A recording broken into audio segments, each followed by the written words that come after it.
So I'm reading this book, The Anxious Generation, and it talks about the impact of social media on kids.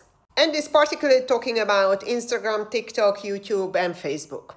And now I'm at the part where social comparison comes into the picture and how that impacts mental health, especially with girls. Boys are not as much impacted, but girls are extremely. Which made me think, what is the equivalent of social media comparison for adults?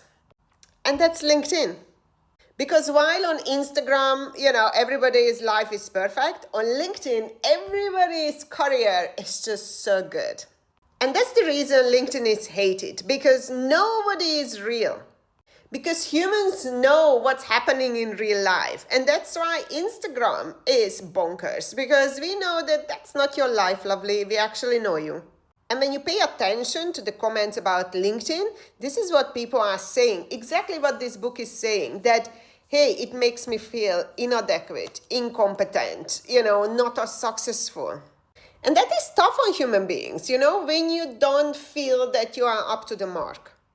And that's why we always say, do not compare yourself to others. First of all, most of what's online is BS. It's not true. Because you don't know what's behind those posts. I just saw a person who I know that posted, I am on the board of advisory for this government entity. And I know for a fact, it's not even a paid job. Dude, keep it to yourself, because if you don't pay me, I'm not doing anything. And now imagine that if you don't know the background story of any of those things, any of the posts that's going on LinkedIn, for example, then you would say, oh, that person, he must be earning so much money working for the government, or it must be in the great big circus. None of that is true.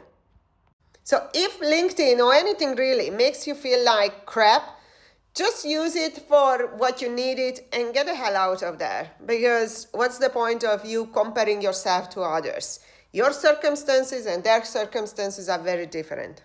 But read this book, especially if you are a parent, because it's full of good data.